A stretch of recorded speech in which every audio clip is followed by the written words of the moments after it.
Sam Irwin of Pony Pride here with new SMU Athletic Director Rick Hart. And Mr. Hart, I guess my first thing is just how's the transition period been going for you so far at SMU? Well, it's been very busy, but very exciting.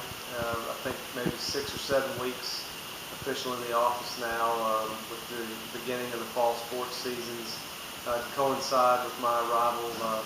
So we're just trying to work in as much assessment and getting to know people in the community and at the university and develop a strategy for our department, while at the same time, again, being in season and supporting those programs. So it's exciting and never have to worry about what I'm going to do tomorrow or the rest of my afternoon.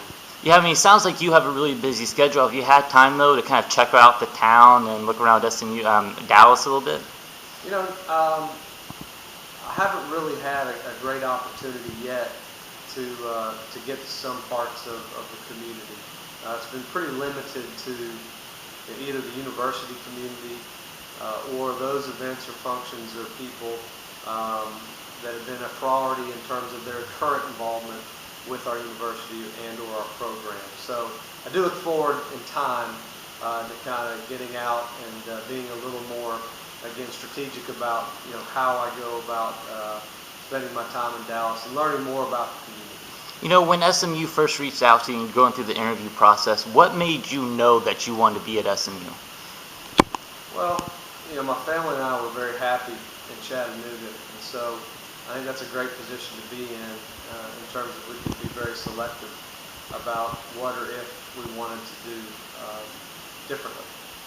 And there was a leadership change that was imminent at UTC and that played a large role in my going to Chattanooga and my ability to be effective at my job there.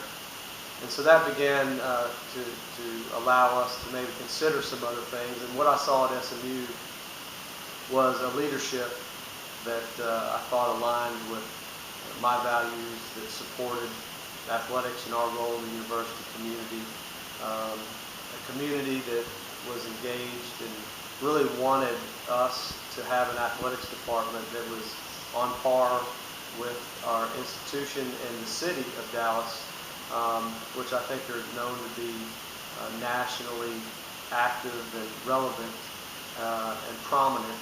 And so we certainly want our athletics programs to mimic that. And so this just seemed like a great place and a great time for me and my family to start the next phase of our journey and come to an institution and a program, I think, that aspires to be excellent and elite and has the resources and capabilities to achieve those goals. Well, you kind of alluded to the fact you were thrown into the fire here. Football season's already underway. There's been 3 home games. What's been your experience so far at the home games? Not necessarily the team, but the boulevard and, the in-game entertainment, all that kind of stuff. Yeah, again, without the benefit of having direct experience with our events and members of the community and having historical reference, without having been here for the planning process, there is a lot that is predetermined. But yet there are also opportunities to come in and work with staff and work with the community to refine or to tweak or to subtly try to make some improvements. But overall, it's really exceeded my expectations. The Boulevard, you hear so much about that experience, and then when you get to see it and you get to experience it, I mean, it is among the best pre-game environments that I've ever seen, and I've seen a lot of them. And so again, we need to translate that and figure out how to transfer that, into the stadium. When you go from such an energetic, high energy environment, it's hard to duplicate. It's hard to get people to transition sometimes into the venue. And so, we're working on that. But I think the game atmosphere has been good. We've tried to improve from game to game based on our own observations as well as feedback from fans. And we want to continue to do that throughout the season.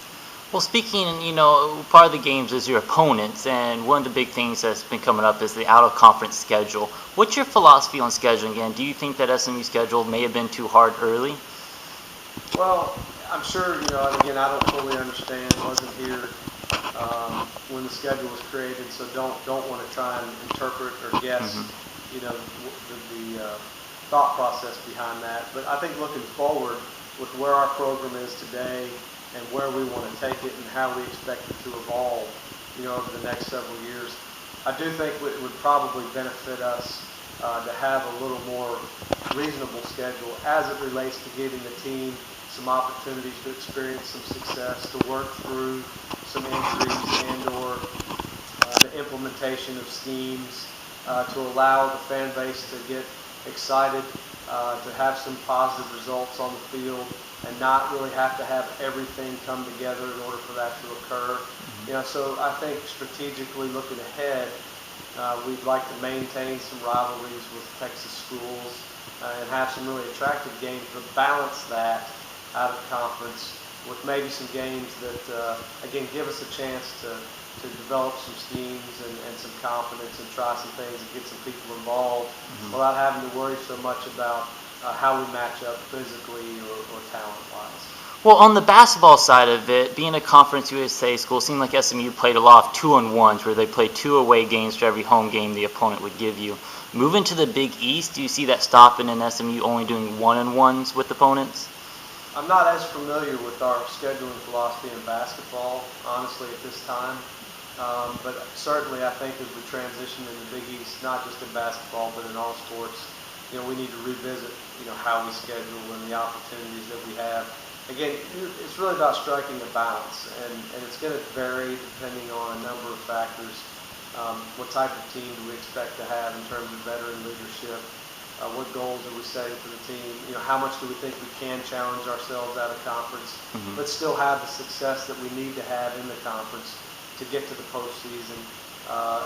Financially, what are our goals with guarantees, travel, etc., missed class time? So, a lot of it goes into it. We'll be assessing all of that and trying to put together a schedule that's attractive to our fans, but also, again, balances the academic and the competitive needs of our student athletes and our coaches and programs as well. Well, one of the other things that was talked about before you even got on campus was an indoor practice facility, and it has always seemed like it's more of a when rather than an if. Can you give any update on what the possibilities are when that may happen? Well, I've heard about that as well. Again, I think it's too early to say where that falls within our existing commitments and future priorities. Currently, we've obviously moved forward with 2 significant projects in the Moody renovation and the tennis complex. And so we really have to be diligent to make sure we're meeting our financial goals and obligations on those 2 projects. And then beyond that, we're working through the development of our golf facility.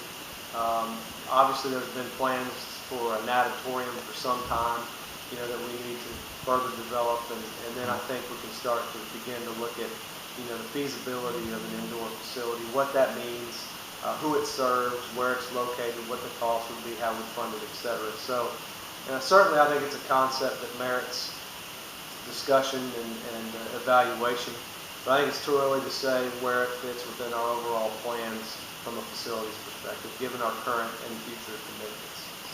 When you look at the product that's been on the field this season and the football team and their performance, I know that you haven't been here long, I know that you're new to all this, but just what's your general thoughts on this football team? Well, generally I think it's hard to really gather what type of team we have. I think the schedule has a lot to do with that. As the season goes along, you learn not just about ourselves, but our opponents. And I think what you've learned through 4 weeks of the college football season is that Baylor's got a pretty explosive offense. The absence of RG3 hasn't impacted their explosiveness on that side of the ball. They're going to be a player in the Big 12 conference this year. Texas A&M, despite one half against Florida that probably fell short of their expectations, appears to be again a really, really formidable team. What they did last weekend with Arkansas was again impressive. With Arkansas at full strength, their quarterback. So so it's hard to say. We need to get into the the phase we're entering now, where we're playing teams that look more like us, and that we can compete with, and really see how it'll play out the rest of the season in the conference. So, I think we've made great strides with our program. I think people don't appreciate some of the off-the-field challenges that go into trying to build a program that really had been dormant for some time in terms of our competitiveness, and to try to consistently sustain that effort over time. It does take time, and it's a culture that we're trying to build, and we're trying to become more relevant with recruits and get more things that we can position with them to sell, a la the Big East, the bowl games, the facilities, etc. So the exciting thing, though, is that we've made that investment, and we've shown some success, and that our fans have higher expectations. I mean, and I think that's the one thing for me, probably coming into the program at this point of our evolution, is that, I think 5 years ago, 6 years ago, if you'd have suggested to SMU fans that we would aspire to some of the expectations that some of our fans have now, that would have been enough. I'd love to get to the point where a bowl game's not enough, or being at a certain win plateau is not enough. So I think that's all good, and I think it says that our fans care and they're passionate, and we need that, and that's important. Well, going to the basketball side, I mean, this staff that's been assembled for the basketball team reportedly has 3 of the 5 highest paid assistants in the country. Does that kind of attention and that kind of pay scale raise the expectations for that program? Well, I don't know how. Again, I don't know the data. I don't know if that's accurate or not. But certainly, I think it's a fact that we can all state without any research that when you invest in coaches, and we certainly have done that significantly in terms of how it compares to our previous level of investment, then the expectations go up. But what I can say to that is, in many ways, we're just trying to now get on par with our new peer group, which is the Big East Conference. And so everybody in the Big East probably thinks, hey, we're paying our staff and compensating people and bringing coaches on board that suggest that we should, again, become elite very quickly. And as we know, only one team can win the championship, and only a certain number of teams can go to the postseason. So it's very competitive. But again, I think we're taking that very important first step, which is to invest to get the best people around our program we can possibly get, to invest in our facilities, to demonstrate tangible evidence that we care and that program is important to our success, and to elevate into a conference that arguably is the best conference in the country in that sport. So those are the steps you have to take first. But again, it's a process. We don't have some of the things that we'll need to have in our arsenal to attract some of the level of students and athletes to build a championship program. But again, I think that's a reasonable yet audacious goal for us to have, and fully support our staff and think that that's something we can achieve in time. Speaking of that basketball staff, it's another weird situation since Larry Brown, he's getting up there in age, and it's been expected that Tim Jankovich is going to be the next head coach here at SMU, and that's one of the reasons that he came on campus. Is that kind of your thought process, or have you even had time to look into that situation? Well, it's my understanding that Coach Jankovic will assume the reins of the program upon Coach Brown's departure, should he depart within a certain time frame. And I think that's appropriate. I was not here when those decisions were being made, and I will share with you that generally, I haven't been a proponent of the coaching waiting concept or model, but I do think in this case it makes a lot of sense. And I think it's the perfect balance for bringing Larry in and getting him here. I think Larry's track record shows that he is capable of having a significant impact on a program in a short amount of time. But then also having Tim here to kind of help with the long-term growth and interests of the program, to help Coach Brown with his transition back to college. So I think it's a great situation. I've gotten to know Tim well since I've arrived, and I think he's capable, and think he'd be a perfect choice for the next. For the head coach once Larry decides that he doesn't want to do this any longer. You kind of alluded to the fact that you're very open to the fans. You let them tweet to you about game experiences, and one of the times that they really came to you for answers on Twitter was about the jerseys, and you made the remark that in the future the school will look into a possible blue football jersey. Can you just kind of explain how much input the school actually has with Nike on designing those uniforms, and if fans can realistically expect a blue uniform? Well, I do try to find ways to be as accessible as possible. I'm still trying to figure out how to be interesting on Twitter, but the one thing I think that it is effective for, it has been so far, is it does allow some of that accessibility to a segment of our fan base that maybe likes to interact that way and communicate that way. So we really do want input. We want to be as inclusive as possible. We want to hear from people and better understand what's important to them. And then try as we can to incorporate that feedback. As it relates to jerseys and Nike, this year we entered into that relationship very late. And so candidly, I don't know that there was a lot of thought or input as it relates to what we're doing with them in the current year. But we do expect to meet with them and to talk internally about not just how we leverage that partnership to create excitement and interest in our department and our program, but also, what do we want our brand to be? And where do we want to get creative, and where do we want to implement certain color schemes, et cetera. So, I don't know where that will lead us today, but again, we do intend to have those conversations and to influence that. And at the end of the day, there's nothing to my knowledge that would prevent us from having our uniforms and our brand and our color scheme look exactly how we would want them to appear. Just two more questions for you, Mr. Hart. The first one is about recruiting. It's so big of a subject in college sports right now. How much focus do you put on it, and how much do you talk to the coaches about recruiting, and just what's your general philosophy of recruiting? My philosophy on recruiting is, we need to work with our coaches, one, to set some standards as it relates to the type of student athlete that we think we want to have here at SMU. And then two, how do we facilitate that process with them? What do they need from us that we either have or can go get to help them get the best students and athletes on our campus and in our program? Beyond that, I really don't get that involved. I'll meet with prospects and their families, and always enjoy doing that. I like to get to know the young men and women during the process, but candidly, that's why we hire coaches. I trust that they're going to go out within those parameters and guidelines that we've set and achieve, and fill the needs that they have, and get the best students and athletes here, and then look forward to getting to know them and work with them once they get here. But I don't really, I don't follow recruiting. I don't know what these young men and women are ranked when they come in. It's been my experience that's an inexact science.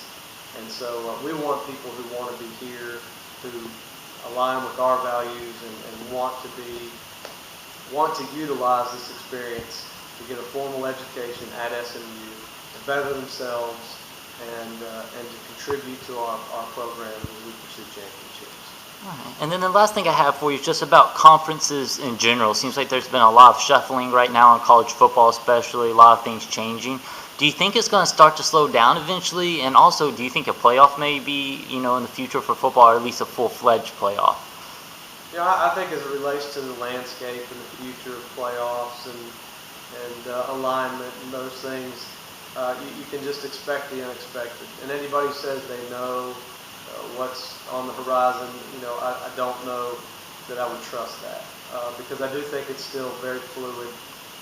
So I think what we have to do, and the responsible thing for us to be focused on, is making our program as strong as possible. Again, people, student athletes, attendance, athletic success, academic success, facilities, community engagement and support.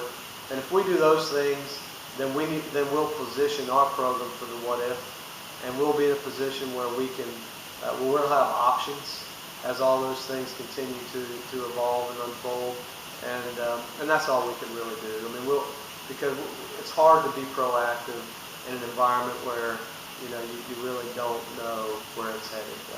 but certainly the relationships, being involved on the national level, trying to shape the conversations and anticipate as much as we can where that change may occur is important, and we'll do those things. But at the end of the day, let's have as strong a program as we can have. Let's do things the right way. Let's try to be as successful as we can in all phases of our program, managing all elements of our program. And then at the end of the day, if we do those things, whatever the structure looks like, we ought to have a seat at the table.